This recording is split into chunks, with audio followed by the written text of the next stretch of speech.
ಪ್ರೀತಿ ಎಂದೆಂದು ಇಂಪಾದ ಝೇಂಕಾರ ಪ್ರೇಮ ಚಿಮ್ಮಿಸುವ ಕಾರಂಜಿ ಶೃಂಗಾರ ಈ ಬಾಳಿಗೆ ಆ ಮೋಹವೇ ಸ್ವೀಕಾರ ಸ್ವೀಕಾರ ಸ್ವೀಕಾರ ಸ್ವೀಕಾರ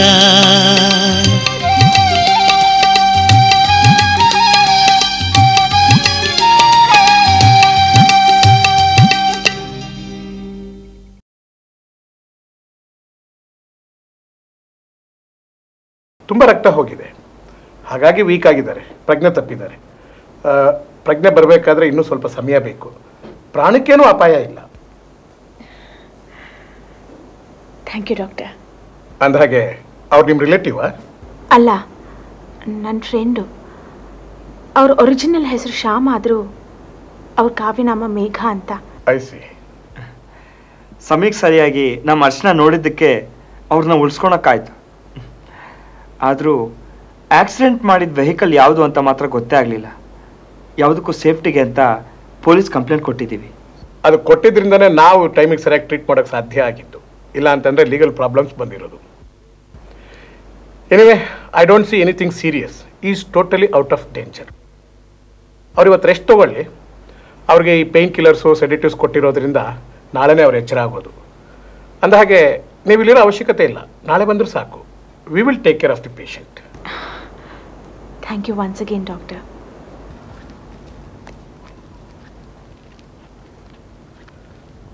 ಅಪರ್ಣ, ಮೇಘ ನಿಂಗೆ ಸಿಗ್ತಾರೆ ಅಂತ ಅಂದ್ಕೊಂಡಿದ್ದೇ ಇಲ್ಲ ಅಲ್ಲ, ಅದು ಈ ಸ್ಥಿತಿನಲ್ಲಿ. ಹಾ, ನಿನ್ನ ಹತ್ರ ಅವ್ರ ಮನೆ ಅಡ್ರೆಸ್ ಇರಬೇಕಲ್ಲ. ಅವ್ರ ತಾಯಿಗೊಂದು ಟೆಲಿಗ್ರಾಮ್ ಕೊಟ್ಟು ಬೇಗ ಕರ್ಸ್ಕೊಂಡ್ಬಿಡೋದು ಒಳ್ಳೇದು. ಬೇಡ ಮುರಳಿ, ಅವ್ರ ತಾಯಿಗೆ ವಯಸ್ಸಾಗಿದೆ, ಅದು ಬೇರೆ ಮನೇಲಿ ಒಬ್ಬರೇ ಇರ್ತಾರೆ. ಟೆಲಿಗ್ರಾಮ್ ನೋಡಿ ಗಾಬರಿಯಾಗಿ ಏನಾದರೂ ಹೆಚ್ಚು ಕಡಿಮೆ ಆಗಿಬಿಟ್ರೆ? ನೀನು ಹೇಳೋದನ್ನು ಸರಿ ಅಪ್ಪಣ್ಣ, ಆದರೆ ನಾವು ಅವ್ರ ಮನೆಗೆ ವಿಷಯ ತಿಳಿಸದೆ ಹೋದರೆ ನಾಳೆ ಮೇಘ ಅವ್ರಿಗೇನಾದರೂ ಹೆಚ್ಚು ಕಡಿಮೆ.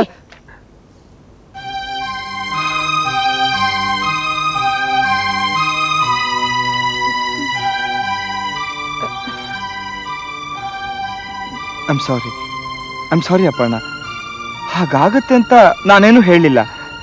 ಅಕಸ್ಮಾತ್ ಹಾಗಾದ್ರೆ ಅಂತ ಅಷ್ಟೇ. ಇಲ್ಲ ಮುರಳಿ, ಅವ್ರಿಗೇನು ಆಗಬಾರ್ದು, ಏನೂ ಆಗಬಾರ್ದು. ಏನೂ ಆಗಲ್ಲ ಅಪ್ಪಣ್ಣ. ನಾನು ಏನು ಅವ್ರಿಗೆ ಕೆಟ್ಟದನ್ನು ಬಯಸ್ತಾ ಇಲ್ಲ. ಆದರೂ ಒಂದು ವೇಳೆ ಹಾಗಾದ್ರೆ ನಾವು ತಿಳಿಸದೆ ಹೋದ್ರೆ ಅವ್ರ ಮನೆ ಅಡ್ರೆಸ್ ತಿಳಿದಿದ್ದು ನಾವು ತಿಳಿಸ್ಲಿಲ್ಲ ಅನ್ನೋ ಆಪಾದನೆ ನಮ್ಮ ಮೇಲೆ ಬರುತ್ತೆ. ಅದು ಅಲ್ಲದೆ ಅಷ್ಟು ವಯಸ್ಸಾಗಿರೋ ಅವ್ರ ತಾಯಿ, ಅವರು ಕೂಡ ತುಂಬ ನೊಂದ್ಕೋತಾರಲ್ವಾ. ನಾವು ಏನು ಮಾಡಬೇಕಾದ್ರೂ ಅವ್ರಿಗೆ ಪ್ರಜ್ಞೆ ಬಂದ್ಮೇಲೆ ಯೋಚನೆ ಮಾಡಿದ್ರೆ ಒಳ್ಳೇದು ಅಂತ ಕಾಣುತ್ತೆ. ಹೋಗ್ಲಿ, ಅವ್ರಿಗೆ ಬೇಕಾದವರು ಬೇರೆ ಯಾರಾದರೂ ಇದ್ದಾರಾ? ನನಗೆ ಗೊತ್ತಿರೋ ಪ್ರಕಾರ ಅವ್ರ ತಾಯಿ ಬಿಟ್ರೆ ಅವ್ರ ಜೀವನದಲ್ಲಿರೋರು ಭಾವನಾ ಒಬ್ರೆ. ಅದನ್ನ ಅವ್ರು ನನ್ನ ಪತ್ರದಲ್ಲಿ ಬರೆದಿದ್ರು. ಈಗ ಭಾವನಾ ಡೆಲ್ಲಿಲಿದ್ದಾರೆ. ಅದರಿಂದ ಅವ್ರ ಜೀವನದಲ್ಲಿ ಬೇರೆ ಯಾರು ಇದ್ದಾಗ ಕಾಣಲ್ಲ. ಅಪರ್ಣ, ಒಂದ್ಸರಿ ಬ್ಯಾಗ್ ಚೆಕ್ ಮಾಡಿ ನೋಡು, ಯಾರ್ದಾದ್ರೂ ಹೆಸರು ಅಥವಾ ಅಡ್ರೆಸ್ ಇದ್ರೆ. ಇಲ್ಲ ಮುರಳಿ, ಅವ್ರದ್ದು 2 ಜೊತೆ ಬಟ್ಟೆ ಬಿಟ್ಟರೆ ಅವರೇ ಬರೆದಿರೋ ಕೆಲವು ಕವನಗಳಿವೆ. ಅದರಿಂದ ಸ್ವಲ್ಪ ದಿನ ಕಾಯೋದು ಒಳ್ಳೇದು ಅಂತ ಕಾಣುತ್ತೆ. ಮುರಳಿ, ನಾನು ಅರ್ಚನನ್ಗೂ ಹೇಳಿದ್ದೀನಿ, ಈ ವಿಷಯ ತಾತನಿಗೆ ಮಾತ್ರ ಗೊತ್ತಾಗೋದು ಬೇಡ ಪ್ಲೀಸ್. ಯಾಕೆ? ಇನ್ನಷ್ಟು ಕನ್ಫ್ಯೂಷನ್ ಲೀಡ್ ಆಗುತ್ತೆ. ಅವ್ರ ಗುಣ ಆಗೋ ತನಕ ಈ ವಿಷಯ ನಮ್ಮಲ್ಲೇ ಇದ್ರೆ ಒಳ್ಳೇದು. ತಾತಂಗಂತೂ ಹೇಳೋದು ಬೇಡ, ಸರಿ. ಆದರೆ ಅಟ್ಲೀಸ್ಟ್ ಅತ್ತೆಗಾದ್ರೂ ತಿಳಿಸಿದ್ರೆ ಅವರಾದ್ರೂ ಏನಾದರೂ ಹೆಲ್ಪ್ ಮಾಡ್ಬೋದಲ್ವಾ? ಅವ್ರಿಗೆ ಗೊತ್ತಾದರೆ ಪರವಾಗಿಲ್ಲ, ತಾತನಿಗೆ ಮಾತ್ರ ಈ ವಿಷಯ ಸದ್ಯಕ್ಕೆ ಗೊತ್ತಾಗಬಾರ್ದು. ಆಯ್ತು.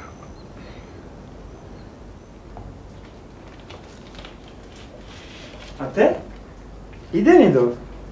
ಇವತ್ತು ನೀವೇ ಅಡುಗೆ ಮಾಡ್ತಿದ್ದೀರಾ? ಜೀವನಪ್ಪ ಇಲ್ಲೋದಾ? ಅಂಗಡಿಯವನು ಲೆಕ್ಕ ಜಾಸ್ತಿ ಹಾಕ್ಬಿಟ್ಟ ಅಂತ ಸೈಕ್ಲಿಂಗ್ ಕರ್ಕೊಂಡು ಜೂಲಪ್ಪ ಅವನ ಹತ್ರ ಜಗಳ ಆಡಕ್ ಹೋಗಿದ್ದಾನೆ. ಅತ್ತೆ, ಇವತ್ತೇನಾದ್ರು ಸ್ವೀಟ್ ಮಾಡಿ. ಸ್ವೀಟಾ? ಏನಪ್ಪ ಅಂತ ವಿಶೇಷ? ವಿಶೇಷ ಇದೆ, ಅದಕ್ಕೆ ಸ್ವೀಟ್ ಮಾಡಿ ಅಂತಿರೋ. ಅದೇ ಏನು ಅಂತ. ಅಪರ್ಣ ಏನಾದರೂ ನಿನ್ನ ಮದುವೆ ಮಾಡ್ಕೊಳ್ಳೋಕೆ ಸಂಪೂರ್ಣವಾಗಿ ಒಪ್ಪಿದಾಳ? ಅದಲ್ಲ ಅತ್ತೆ, ಮತ್ತೆ ಅದಕ್ಕಿಂತ ವಿಶೇಷವಾದ್ದು ಇವತ್ತು ಮೇಘ ಸಿಕ್ಕಿದ್ದಾರೆ. ಮೇಘ? ಅದೇ ಅತ್ತೆ, ಆ ಸಾಹಿತಿ ಅಪರ್ಣ ಅವ್ರ ಫೋಟೋ ಇಟ್ಕೊಂಡು. ಅದಕ್ಕೆ ದುಃಖ ಪಡ್ಬೇಕು. ನೀನ್ ನೋಡಿದ್ರೆ. ಅತ್ತೆ, ನಿಮಗೆ ಗೊತ್ತೇ ಇದೆ, ಮೇಘ ಅಂದ್ರೆ ಅಪರ್ಣಗೆ ಪ್ರಾಣ ಅಂತ. ನಿನ್ನೆ ಸಂಜೆ ಒಬ್ಬ ವ್ಯಕ್ತಿಗೆ ಆಕ್ಸಿಡೆಂಟ್ ಆಗಿದೆ ಅಂತ ಅರ್ಚನಾ ಬಂದು ಹೇಳಿದ್ಲಲ್ಲ, ಅದು ಮೇಘ ಅವರೇ. ಡಾಕ್ಟರ್ ಟ್ರೀಟ್ಮೆಂಟ್ ಕೊಟ್ಟಿದ್ದಾರೆ, ಇನ್ನೂ ಪ್ರಜ್ಞೆ ಬಂದಿಲ್ಲ. ಆದರೆ ಪ್ರಾಣಕ್ಕಂತೂ ಏನೂ ಅಪಾಯ ಇಲ್ಲ ಅಂತ ಡಾಕ್ಟರ್ ಹೇಳಿದ್ದಾರೆ. ಒಂದ್ ವೇಳೆ ಅವನು ಪ್ರಜ್ಞೆ ಬಂದು ಅಪರ್ಣನ ಪ್ರೀತಿಸಿದ್ದೀನಿ ಅಂತ ಹೇಳಿದ್ರೆ? ಅಪರ್ಣ ಹೃದಯದಲ್ಲಿ ಮೇಘ ಅವ್ರಿಗೆ ಒಂದು ಸ್ಥಾನ ಇದೆ. ಅವರಿಬ್ರು ಒಬ್ರನ್ನ ಒಬ್ರು ಪ್ರೀತಿಸಿ ಮದುವೆ ಆಗ್ಬೇಕು ಅಂತ ಅಂದ್ಕೊಂಡ್ರೆ ಆಗ್ಲಿ ಬಿಡಿ. ನಿಮ್ಗೇನು, ಒಟ್ನಲ್ಲಿ ನಿಮ್ಮ ಮಗಳು ಒಬ್ಬ ಒಳ್ಳೆ ಹುಡುಗನ ಮದುವೆ ಆಗ್ಬೇಕು. ಅದು ಮುರಳಿ ಆದ್ರೇನು, ಮೇಘ ಆದ್ರೇನು. ಮುರಳಿ, ನೀನು ಅವಳನ್ನ ಇಷ್ಟಪಟ್ಟಿದ್ದೆ? ಹೌದತ್ತೆ, ಇಷ್ಟಪಟ್ಟಿದ್ದೆ. ಈಗಲೂ ಇಷ್ಟಪಡ್ತೀನಿ, ಇನ್ನು ಮುಂದೆನೂ ಇಷ್ಟಪಡ್ತಾ ಇರ್ತೀನಿ. ಅವಳು ಮದುವೆ ಆಗಿ ಸುಖವಾಗಿರೋದನ್ನ ನೋಡೋಕೆ ನಾನು ಖಂಡಿತ ಇಷ್ಟಪಡ್ತೀನಿ. ಅತ್ತೆ, ಅಪರ್ಣ ನನ್ನನ್ನು ಮದುವೆ ಆಗೋದಕ್ಕಿಂತ ಮೇಘ ಅವ್ರನ್ನ ಮದುವೆ ಆದರೆ ಸುಖವಾಗಿರ್ತಾಳೆ ಅಂತ ಅನ್ಸುತ್ತೆ.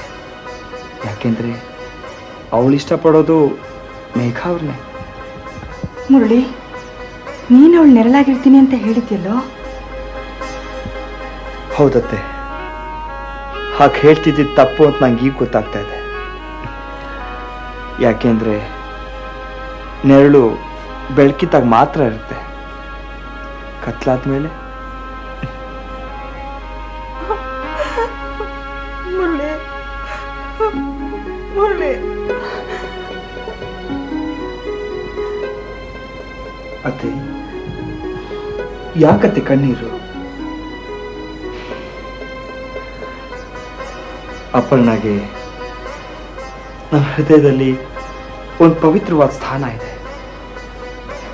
ನಾನು ಅವಳನ್ನ ಪೂಜಿಸ್ತೇನೆ, ಆರಾಧಿಸ್ತೇನೆ. ಹಾಗಂತ ಬಾಳೆಲ್ಲ ಅವಳ ನೆನಪಿನಲ್ಲೇ ಕಳಿತೀನಿ ಅಂತ ನಾನು ಹೇಳ್ತಾ ಇಲ್ಲ. ಅಪರ್ಣ ಹೇಳ್ತಾ ಇದ್ಲು, ನಾವು ಕೆಲವೊಂದ್ಸಲ ಪ್ರಾಕ್ಟಿಕಲ್ ಆಗಿ ಯೋಚನೆ ಮಾಡಬೇಕು ಅಂತ. Yes, she is right. ಅವಳು ಮದುವೆ ಆಗಲಿ, ನಾನು ಪ್ರಾಕ್ಟಿಕಲ್ ಆಗಿ ಯೋಚನೆ ಮಾಡ್ತೀನಿ. ಆಮೇಲೆ ಮದುವೆನೂ ಆಗ್ತೀನಿ.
ಭಾವನಾ, ಇಲ್ಲೊಬ್ಳೆ ಏನ್ ಮಾಡ್ತಿದ್ದೀಯಮ್ಮ? ಬೇಜಾರಾಯ್ತು, ಅದಕ್ಕೆ ಗಾಳಿ ತೋಣ ಅಂತ ಮಾಡಿ ಮೇಲೆ ಬಂದೆ. ಅವ್ನು ನಿನ್ ಹೋಗಕ್ ಬಿಡಬಾರ್ದಾಗಿತ್ತು. If you love someone, set him free. If he comes back, he is yours. If not, he was never yours ಅಂತ ಗಾದಿನೇ ಇದೆಯಲ್ಲ. ನಾವು ಯಾರನ್ನು ಪ್ರೀತಿಸ್ತೀವೋ ಅವ್ರನ್ನ ಅವರಷ್ಟಕ್ಕೆ ಬಿಟ್ಬಿಡ್ಬೇಕು. ಅವ್ರು ವಾಪಸ್ ಬಂದ್ರೆ ನಮ್ಮೋರು, ಬರ್ದೇ ಇದ್ರೆ ಅವ್ರು ಯಾವತ್ತೂ ನಮ್ಮವ್ರು ಆಗಿರ್ಲಿಲ್ಲ ಅಂತ ಅರ್ಥ. ಅವನು ಪ್ರೀತಿಸದೆ ಹೋಗಿದ್ರೆ ನೀನ್ ಯಾಕೆ ನಿನ್ನ ಆಸೆ ಆಕಾಂಕ್ಷೆಗಳನ್ನೆಲ್ಲ ಬಿಟ್ಟು ಇಲ್ಲಿಗೆ ಬರ್ತಿದ್ದೆ? ಅಲ್ದೆ ಅವನು ಪ್ರೀತಿಸೋದು ನಿನ್ನನ್ನೇ. ಅದ್ ನಂಗೂ ಗೊತ್ತು. ನಾನು ಅವನಿಂದ ತುಂಬಾ ದಿನ ದೂರ ಇದ್ನಲ್ಲ, ಅದ ಅವನ ಮೇಲೆ ತುಂಬಾ ಪ್ರಭಾವ ಬೀರಿದೆ. ಈಗ ಅವನ್ ತುಂಬಾ ಬದಲಾಗಿದ್ದಾನೆ. ಪ್ರೀತಿಸೋರ ಮಧ್ಯ ಮನಸ್ತಾಪ ಬಂದು ಮತ್ತೆ ಸೇರಿದಾಗ ಸ್ವಲ್ಪ ಕಾಲ ಹೀಗಾಗೋದು ಸಹಜ. ಕ್ರಮೇಣ ಎಲ್ಲ ಸರಿ ಹೋಗ್ಬಿಡುತ್ತೆ. ಆ ಕಾಲ ಯಾವಾಗ ಬರುತ್ತೋ. ನಾನು ಅವನಿಗೆ ಬೇಕಾದಾಗ ಬದಲಾಗಿದ್ದೀನಿ. ಆದ್ರೆ ಅವನಲ್ಲೇ ಏನೋ ದ್ವಂದ್ವ ಕಾಡ್ತಾ ಇದೆ ಅಂತ ಅವನು ನನ್ನ ಹತ್ರ ಹೇಳಿದ್ದ. ಅದನ್ನ ತಿಳ್ಕೊಳ್ಳೋಣ ಅಂತ ಎಷ್ಟು ಪ್ರಯತ್ನ ಪಟ್ಟರು ಅವನು ನನ್ನ ಹತ್ರ ಹೇಳಲಿಲ್ಲ. ಮನ್ಸಿಗಾಗಿರೋ ಭಾರನ ಆದಷ್ಟು ಆತ್ಮೀಯರ ಹತ್ರ ಹಂಚ್ಕೊಂಡ್ರೆ ಮುಂಚಿನ ಥರನೇ ಆಗ್ತಾರೆ ಅಂತ ನಾನೇ ಅವನನ್ನ ಅಭಿಮಾನಿ ಹತ್ರ ಕಳಿಸ್ಕೊಟ್ಟೆ. ಅದೇ ನೀನ್ ಮಾಡಿದ ದೊಡ್ಡ ತಪ್ಪು. ತಪ್ಪು ಸರಿನೂ ನನಗೆ ಗೊತ್ತಿಲ್ಲ, ವಿಧಿ ಅಂತ ಹೇಳ್ಬೋದು.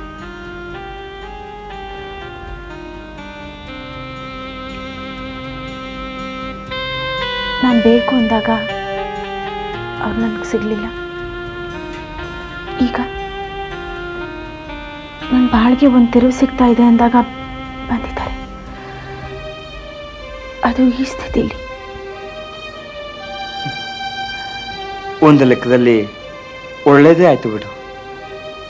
ನಮ್ಮಿಬ್ರು ಮದುವೆ ಆದ್ಮೇಲೆ ಅವ್ರೇನಾದ್ರೂ ಸಿಕ್ಕಿ ನಿನ್ನ ಇಷ್ಟಪಟ್ಟಿದ್ದೆ ಅಂತ ಹೇಳಿದ್ರೆ ಆಗ ನಮ್ಮ 3 ಜನರು ಬಾಳು ಹಾಳಾಗ್ತಾ ಇತ್ತು. ಇಷ್ಟಕ್ಕೂ ಅವ್ರು ನನ್ನನ್ನು ನೋಡೋಕ್ಕೆ ಬರ್ತಿದ್ರು ಅಂತ ಹೇಗೆ ಹೇಳೋಕೆ ಸಾಧ್ಯ? ಅವ್ರವ್ರ ಮನೆ ಬಿಟ್ಟು ಸುಮಾರು ತಿಂಗಳಾಗಿತ್ತು. ಭಾವನಾ ಬಿಟ್ಟು ಹೋದ್ಮೇಲಂತೂ ಅವ್ರು ಎಲ್ಲಿ ಹೋದ್ರು ಅಂತಾನೆ ನನಗೆ ಗೊತ್ತಿಲ್ಲ. ನನಗೆ ಗೊತ್ತಿರೋ ಪ್ರಕಾರ ಅವರು ಅವ್ರ ಸ್ಫೂರ್ತಿನ ಕಳ್ಕೊಂಡಿದ್ರು.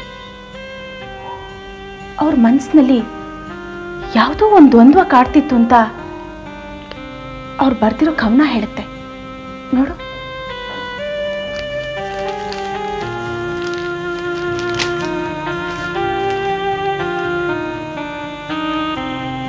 ಎತ್ತ ನೋಡು ಸುತ್ತ ಸಾಗರ, ನಿಲ್ಲಿ ನೆಲೆಯು ಎಲ್ಲಿದೆ?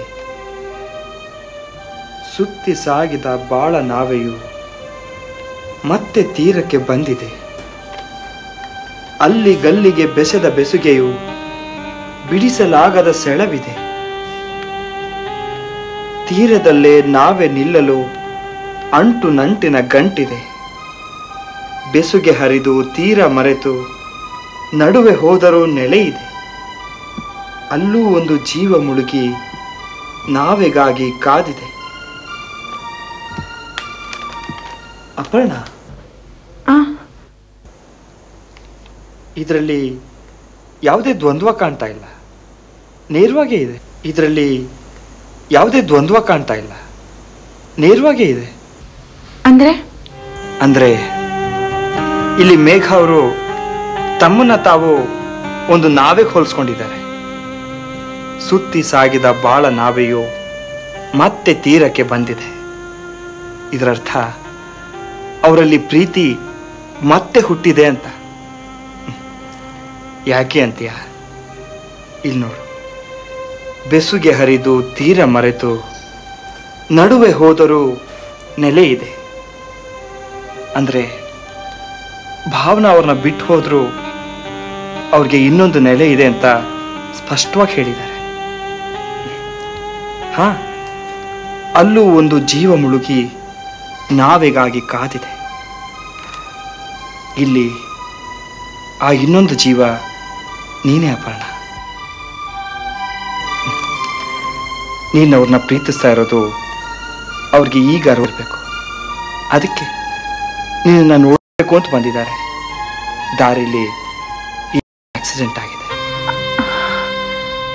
ಅಂದ್ರೆ ಅವ್ರು ನನ್ನನ್ನ ನಿಜವಾಗ್ಲೂ ಪ್ರೀತಿಸ್ತಾ ಇದ್ದಾರೆ ಅಂತ ಹೇಳ್ತೀಯಾ? ಇಲ್ದೇ ಇದ್ರೆ ಅವ್ನು ನೇರವಾಗೇ ಹೇಳ್ತಿದ್ದ. ನನ್ಗೂ ಹಾಗೆ ಅನ್ನಿಸ್ತು. ಆದ್ರೆ ಅವನ್ ವರ್ತನೆನೇ ನನ್ನ ಈ ಸಂಶಯಕ್ಕೆ ಕಾರಣ. ಸಂಶಯ ಅನ್ನೋದು ಒಂದು ವಿಷಬೀಜ ಇದ್ದಾಗೆ. ಅದು ಒಂದ್ಸಾರಿ ಮನಸ್ಸಿನಲ್ಲಿ ಬಿದ್ದು ಬಿಟ್ರೆ ಬೆಳೆದು ಹೆಮ್ಮರವಾಗಿ ಬಾಳ್ನಲ್ಲಿ ಬಿರುಗಾಳಿ ಎಬ್ಬಿಸ್ಬಿಡುತ್ತೆ. ಆದಷ್ಟು ಬೇಗ ಬುಡ ಸಮೇತ ಅದನ್ನ ಕಿತ್ತೆಸಿಬೇಕು. ನಾನು ಅವನಿಗೋಸ್ಕರ ಎಲ್ಲ ಬಿಟ್ಟು ಬಂದಿದ್ದೀನಿ. ಅವನ್ ಇಷ್ಟ ಇದ್ದಂತ ಅವನಿರ್ಲಿ. ಅವನ್ ಏನೇ ದುಡುಕ್ ತಂದ್ರು ನಾನು ಅದ್ರಲ್ಲಿ ಸಂಸಾರ ಸಾಗಿಸ್ತೀನಿ ಅಂತಾನೂ ನಿರ್ಧಾರ ಮಾಡಿದ್ದೀನಿ. ಅವನಿಗೆ ನಾನು ಕೆಲಸ ಮಾಡೋದು ಇಷ್ಟ ಇಲ್ಲ. ಅದಕ್ಕೆ ನಾನು ಕೆಲಸ ಬಿಟ್ಟೆ. ನನಗೆ ಗೊತ್ತು ಅವ್ನು ನನ್ನನ್ನೇ ಪ್ರೀತಿಸ್ತಾ ಇದ್ದಾನೆ ಅಂತ. ಆದ್ರೂ ಎಲ್ಲೋ ಒಂದ್ ಕಡೆ ಅವನು ನನ್ನಿಂದ ತುಂಬಾ ದೂರ ಹೋಗ್ತಾ ಇದ್ದಾನೇನೋ ಅಂತ ಅನ್ನಿಸ್ತಾ ಇದೆ. ಇದಕ್ಕೆಲ್ಲ ಮುಕ್ತಾಯ ಹಾಕ್ಬೇಕು ಅಂದ್ರೆ ಅವನ್ ಬರ್ತಿದ್ದ ಹಾಗೆ ನಿಮ್ಮ ಮದುವೆ ದಿನಾನ ಗೊತ್ತು ಮಾಡಿಬಿಡ್ಬೇಕು. ಬೇಡ ಅಂದ್ರು ಆಮೇಲೆ ನಿನ್ನ ಹಿಂದೆನೆ ಸುತ್ತಾಡ್ತಿರ್ತಾನೆ. ಅವ್ನು ಯಾವಾಗ್ಲೂ ನನ್ನವನಾಗಿರ್ಬೇಕು ಅಂತಾನೆ ನನ್ನ ಆಸೆ. ಆದ್ರೆ ಅದ್ ಸಾಧ್ಯನಾ? ಯಾಕೆ ಸಾಧ್ಯ ಇಲ್ಲ? ಈಗ ಅವನ ಹಿಂದೇಟ್ ಹಾಕಿದ್ರೆ ನಾನ್ ಬಿಡಲ್ಲ. ಅವನಿಗೆ ಹೆಂಡತಿಯಾಗಿ ಬರೋಳ ಬಗ್ಗೆ ಅವನೊಂದು ಕಲ್ಪನೆ ಮಾಡ್ಕೊಂಡಿದ್ದ. ಅದಕ್ಕೆ ತಕ್ಕ ಹಾಗೆ ನೀನೀಗ ಬದಲಾಗಿದ್ದೀಯ ಅಂದ್ಮೇಲೆ ಈಗ ಅವನ್ ಬೇಡ ಅನ್ನೋ ಪ್ರಶ್ನೆನೇ ಇಲ್ಲ. ಆದ್ರೂ ಒಂದ್ಸಲ ಅವನನ್ನ ನಾನು ದೂರ ಮಾಡಿದ್ದು ಅವನ್ ಮನ್ಸಿನ ಆಳದಲ್ಲಿ ಕಾಡ್ತಾ ಇರ್ಬೇಕಲ್ವಾ ಅತ್ತೆ? ಒಂದ್ಸಾರಿ ಪ್ರೀತಿಸೋ ಹೃದಯ ಚೂರಾದ್ರೆ ಅದನ್ನ ಸೇರ್ಸೋದು ಬಹಳ ಕಷ್ಟ. ಆದ್ರೆ ಅಸಾಧ್ಯ ಏನೂ ಅಲ್ಲ. ಅದಕ್ಕೆ ನೀನ್ ಚೂರ್ ಮಾಡಿದ್ದ ಈ ಫೋಟೋನ ಒಂದು ಮಾಡೋ ಪ್ರಯತ್ನ ಮಾಡಿದೆ. ಇದೇ ರೀತಿ ಚೆದ್ರು ಹೋಗಿರೋ ನಿನ್ನ ಕನಸುಗಳು ಮತ್ತೆ ನಿನ್ನ ಬಾಳ್ನಲ್ಲಿ ಹೊಸ ಸ್ಫೂರ್ತಿ ಕೊಡ್ಲಿ ಅಂತ ನಾನು ಆ ದೇವ್ರಲ್ಲಿ ಕೇಳ್ಕೊತೀನಿ. ಮತ್ತೆ ನೀನು? ನಾನು ಇಷ್ಟು ಬೇಗ ಹೋಗಲ್ಲ. ಇನ್ನು ಮೇಘ ಅವರು ಗುಣ ಆಗ್ಬೇಕು. ನಿನ್ನ ಮನಸ್ಸಿನಲ್ಲಿರೋದನ್ನ ನಾನು ಅವ್ರಿಗೆ ತಿಳಿಸ್ಬೇಕು. ಅವರು ನಿನ್ನ ಮದುವೆ ಆಗೋದಕ್ಕೆ ಒಪ್ಕೋಬೇಕು. ಆಮೇಲೆ ತಾತನ ಅತ್ತೆನ ಇದಕ್ಕೊಪ್ಸಿ ನಿಮ್ಮಿಬ್ಬರು ಮದುವೆ ಮಾಡಬೇಕು. ಅಲ್ಲಿ ತನಕ ನಾನು ಇಲ್ಲಿಂದ ಹೋಗಲ್ಲ.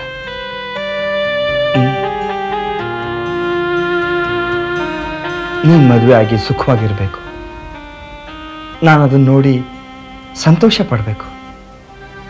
ಆದ್ರೆ ಅದು ನನ್ನ ಜೊತೆಗೆ ಆಗಬೇಕು ಅನ್ನೋ ದುರುದ್ದೇಶ ನನ್ನಲ್ಲಿಲ್ಲ ಅಂತ ಹೇಳ್ತಾ ಇದ್ನಲ್ಲ, ಅದು ಬರೀ ಬಾಯಿ ಮಾತಲ್ಲ Aparna. Murali, you really great ಅಂತ ಮಾತ್ರ ಹೇಳ್ಬೇಡ. Love is great.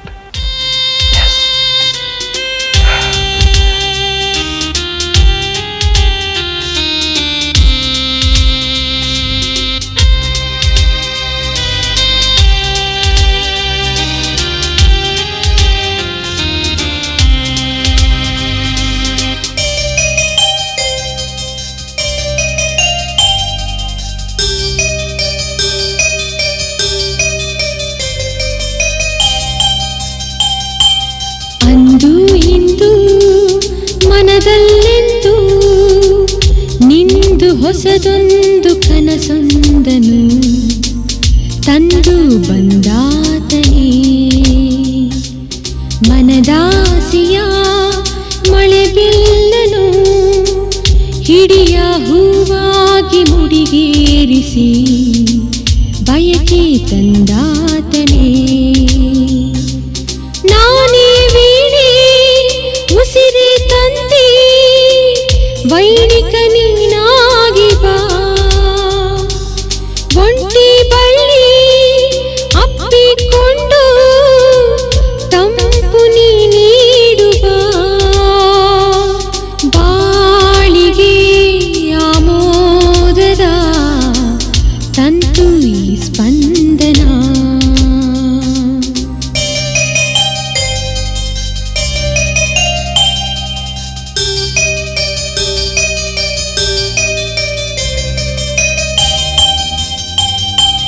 ಅಂದು ಇಂದು ಮನದಲ್ಲೆಂದು ನಿಂದು ಹೊಸದೊಂದು ಕನಸು ಸಂದನು ತಂದು ಬಂದಾತನೇ